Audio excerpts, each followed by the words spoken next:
Can Michigan State make it 2-0 against Oregon with the Ducks having won 8 consecutive basketball games? I'm Spencer McLaughlin, Locked On Ducks. Matt Sheehan, Locked On Spartans. We're crossing it over to wrap up our shows today. I assume this is your third segment, but maybe it's your first. I don't know. Every fan base is different with basketball attention and such. But I tell you, that game against Michigan State was so encouraging for Oregon way back when. It was the last time Oregon lost a basketball game. They put up a 50-piece in the first half on the road. They had a 14-point lead, only to score 24 in the second and allow 50. And ever since then, Dana Altman has snapped them into focus. They beat Indiana on Thursday morning, got off to a solid start, then hit a lull, and then things exploded in a great way, and they end up winning that game kind of handily by the end of it. Well-rounded offense, defense, it was there. So How are things for you, Matt? Because we feel good over here at the moment. I'm amazing. Do you remember back in football season when we talked and we did a little crossover show? Hey, yes. Can this game even be within 40 points? And one person was really happy on that show, and the other one was just kind of fighting for their life, just kind of trying to make the conversation somewhat interesting. That's how I feel how you must have felt a few months ago. Like, things are going really well here in East Lansing. We got the banner up in the rafters, won the conference by 3 whole games, and oh, God, it's about to get really scary here because this all means that we have high hopes for March Madness, and I'm so ready to get hurt again. So that's how I'm doing. Spencer, good now, but I won't be for long. The old hello, darkness, my old friend. I've been here before to get excited. Now, I'll just tell you, Matt, Oregon fans have very limited experience with high hopes and then getting disappointed. We haven't even gone through that recently as fans. Certainly not. Yeah. No, not that I can think of. Or there's nothing that comes to mind. That's good. Maybe once, like 7 or 8 years ago or something with Justin Herbert. Oh, the 2015. Oh, the Red Box Bowl. But no, that was us. You were just sad that you had to actually sit and watch it. I get. Yes, yeah, you're the only thing. You're exactly right on that one. But let's dive into this matchup. Yeah. I think Oregon's depth has really been showing up in the last several weeks, even though the rotations have tightened a bit. Brandon Angel just had his best game in a long time against Indiana, but he hasn't been playing or been involved a ton offensively because KJ Evans has been playing really well, especially the defensive end of the floor, but Supreme Cook's role has been pretty limited. Raheem Moss is not seeing the court a whole heck of a lot, but that's pretty typical for a Dana Altman team. It is settle into what your rotation should be with offense and defense and mixing and matching. And Nate Biddle, in the regular season finale at Washington, goes for a career-high 36. Last time out, he has fewer than 10 points, and Oregon beats an NCAA tournament team in Indiana because TJ Bamba had maybe his best game of the year. Jackson Shelstad chipped in, as always. Keyshawn Bartholomew had a couple big shots, as he usually does. So that's where I'm at with Oregon and why I feel good. Not just about the fact that they've won 8 games, but how they're doing it. I don't feel like they are reliant on one guy.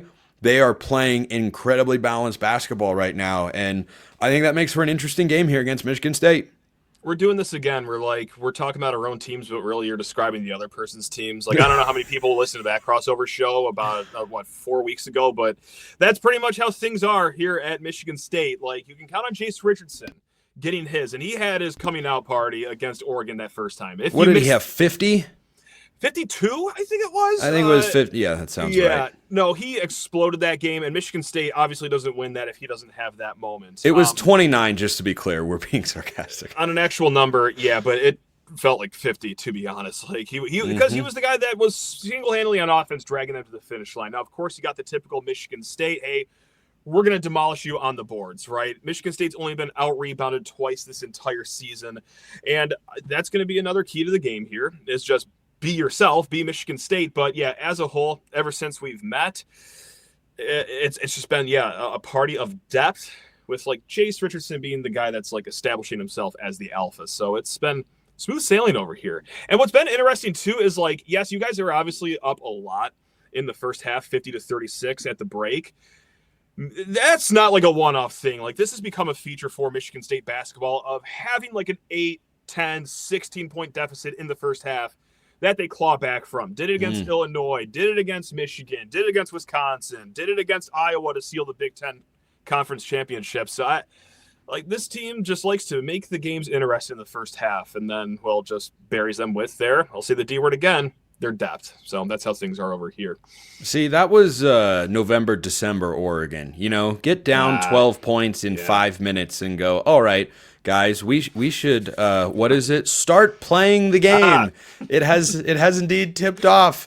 And then once they got focused, it was, hey, this team's really good. Boy, you went from down 12 to up 15. They had a game kind of like that recently, actually, in this winning streak against USC. They were down 11 in the early going, and they won the game by like 25 points or so, or somewhere in that range. You look up and you're going, that's like a 36-point turnaround in, 34 minutes of basketball, roughly. And that's what this Oregon team's capable of. I've been high on them since last offseason, Matt, when they added TJ Bamba, because I felt like that gave them an extra level of production and depth. And he hasn't even shot the three well all season long, which has been a historical anomaly. But if he continues playing how he did on Thursday, which is, I'm going to put up 2 threes at most in this game. And I'm just going to get the ball, and I am a fourth or fifth year guy. I have got huge shoulders. I am stronger than most people who are going to try and defend me, but he's really athletic, finishes with both hands. He put up a hook shot for the first time, I think, all season against Indiana. Matt, I almost jumped up to my hotel room ceiling because he drives in and sometimes he gets cut off, and I just want him to flip up a hook shot, and he had to late in the shot clock. He didn't come close to hitting the rim in the best way, and I thought, man, if he's going to put that full array of moves together on the inside, he's going to be a 15 to 20 point a game scorer again. I feel like, this is a conversation going back because I was talking about Jaden Akins, senior player, traditionally a good 3-point shooter, kind of struggling, but his defense hasn't really gone away. And then that's where he jumped in and said, oh, you're describing TJ Bamba. Now, I will say this, unlike TJ Bamba limiting his 3-point shooting, while Akins hasn't done it well this entire year, no. He's still emptying the clip in all these games. And that was something that, was of a concern here for a little bit is he going to get a little bit timid shooting the 3-point ball? Here's him in the last 3 games. 9 3-point attempts, 10 3-point attempts, 9 3-point attempts. Now it's worked because he is now shooting at 35%. And while that's not going to get you an NBA contract immediately out of college, that is markedly better than what he was doing earlier in the year at 28%. Let me tell you, Sheehan, if TJ Bamba starts hitting the 3 to 35% clip, Oregon's going to win the national championship, and it won't be close. We will UConn everybody. 2 years ago, UConn, just buzzed on everyone. I could see that. So that's who we have our eye on right now is Akins because, he's seen or seeming to, get his shot going in the last 3 games. But just like we've also seen the last 4 years, he's a very up and down player. So if he could just show some consistency in this Big Ten tournament, whether it's 1 game, 2 games, or 3 games, I mean, that's going to bring our expectations for March to here, which is still pretty high, all the way to my hand's going to hit the ceiling if I go any higher. Oh, God, if he can start making shots. Oh, Spencer. Oh, God, I might just start crying preeminently. Yeah, I mean, I think both of these teams have Final Four run potential. Yeah, they do. I think both of these teams also have how did you lose that game potential. Unfortunately. That's I think that's a reality for most teams in March, except for UConn the last couple of seasons, or that Duke team with Zion Williamson, Cam Reddish, and RJ Barrett that Michigan State beat with Cassius Winston and a bunch of guys who were not in the NBA. Yeah, that team wasn't going to lose in the first round. They didn't have that a bit. Or Auburn this year. Auburn's getting to the Sweet 16. You can they're a wagon. Sharpie that into your bracket. That's a lock. But for most everybody else, this is kind of what it is. You want to give yourself a chance, be playing good basketball. Oregon will be playing their second game in 2 days, so advantage Michigan State in that regard. But going back to that depth, I think the biggest key for Oregon here, you got to flip the rebounding battle. Minus 13 on the glass.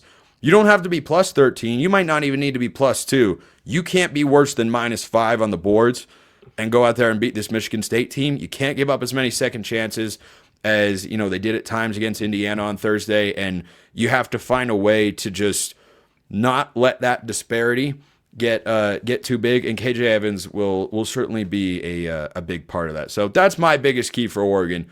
Be competitive on the glass. Your biggest key for Michigan State. I'm going to go with something I haven't really talked about all season, and that's turnovers. Like, Michigan State's been doing a pretty good job of taking care of the ball, but I just go back to that last Oregon game. Michigan State did get a little wonky with that ball, especially in the first half. And, hey, well, who was missing that game? It was our starting point guard, Jeremy Fears, who has had an up and down end to his season. So it's a twofold thing. It's one, like, tighten up the turnovers to win this game, but also tighten up the turnovers, especially from a Jeremy Fears point of view, so that we could, like, believe that you are truly ready for your first March Madness run. Obviously, he missed half of last season. We all know that story.